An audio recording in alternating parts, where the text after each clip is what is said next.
Stoveleg Media, igniting conversation.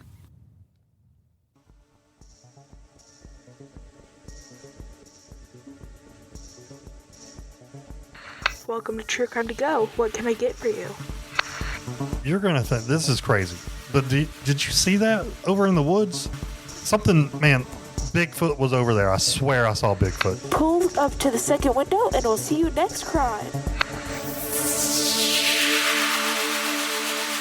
Welcome to True Crime to Go. I am John here with Jamie. She didn't ask any follow-up questions. Well, that's because you were looking at a mirror, John. Oh, daggone it. Got him. Man, you know, sometimes I do get scared. I look in the rearview mirror. I'm like, it's just me. Bigfoot behind the wheel.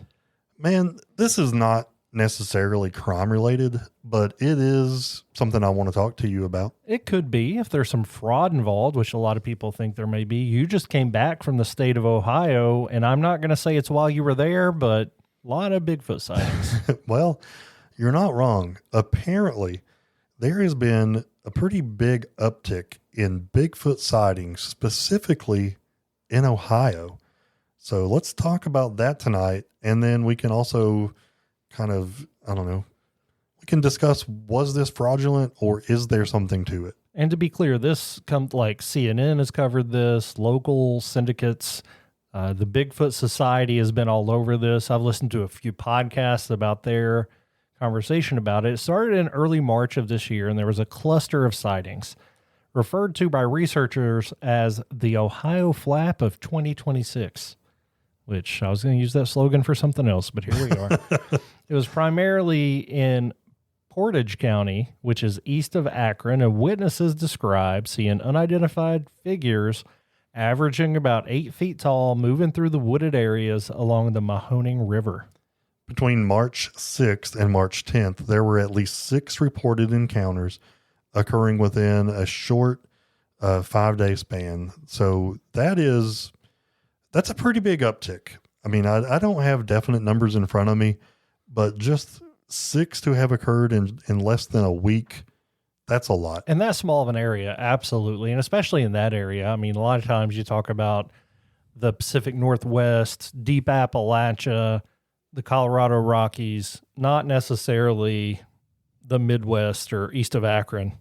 Yeah, so like you said, witnesses are describing pretty similar encounters. They say that they are large, dark, human-like figures, approximately 8 foot tall, moving quickly through the woods before disappearing. Some reports also included large footprints, so pictures of these really large human-like footprints, but are just way too big to be from a human. Bigfoot researcher and hunter Mike Miller, who has investigated for nearly 20 years, shared photos of large footprints found in the region. He suggested the sightings could be linked to a herd of creatures moving after a hard winter freeze gave way to warmer than normal thaws. I never, like we've covered over on Bless Their Hearts, what groups of animals are called.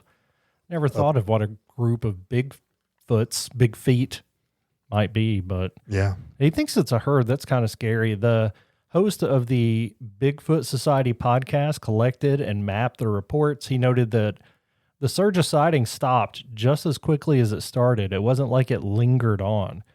They pointed to the dramatic weather changes to spring as a possible factor for this. Of course, there are no clear pictures. There's no clear video.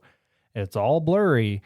But this many sightings from this many different unconnected people did catch a lot of attention, including mine. This isn't the first that I've heard about this. This is the biggest clump of sightings in Ohio since 1978. That's amazing. It's funny because I didn't know about the uptick in numbers, but when I was traveling to Columbus for work a couple of days ago or a couple of weeks ago now, I did notice that outside of your major cities, so I went through Cincinnati and Columbus, but everything in between is just as redneck and as country as East Tennessee. So I know that we give them a hard time. They don't like sweet tea for whatever reason, but I think that they are hunters, you know? Yeah, I think you're so right. if they are, If they are as redneck as we are in Tennessee, why is there not a Bigfoot mounted in someone's house? I think there is. I think that person just is so full of integrity that they're just going to keep it to themselves. You know, they're not out there for the publicity. They do it for the love of the game. How many hunters do you know would bag a 18-point buck and keep it to themselves? 0. So Negative why 3. would you think someone would bag a Bigfoot? Maybe because what kind of hunting laws would that break? Is Probably there a a lot. Bigfoot season? You know, There should be. I think it's all the time, actually. you could get in more trouble for poaching a deer in some states than you could for murdering your spouse. No kidding. Like the poaching laws are. So very maybe extreme. you're just like, you know what? I don't want green pants to know about this. I don't need the government rolling around in my property. So maybe you're onto something. I don't know. Yeah. So it certainly was intriguing to me. Is it a hoax? If so, they captured a lot of attention, and they've got mine. I'm going to keep watching. I'm going to travel to Ohio soon, see if I can find one of my own. You know what I mean? Yeah. What did you say? Portage County? Portage County. It's Portage? not. Yeah. It's not a.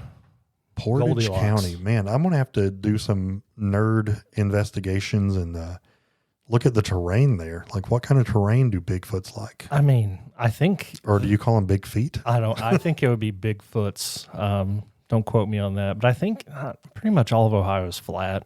Yeah. They don't have a lot of fun up there. You know, Yeah. calves suck. Kings Island's okay. It's not bad. It's pretty much in Kentucky, like Cincinnati's airport. Yeah. Boom. Yeah. Guys, we appreciate you. Hope you enjoy this topic as much as we do. Maybe a crime related, maybe not. Either way, it's been a fun story in 10 minutes or less. Could have been a demon. We'll get into that later.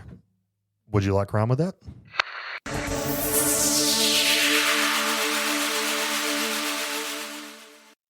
You've listened to True Crimecast, distributed by Stoveleg Media.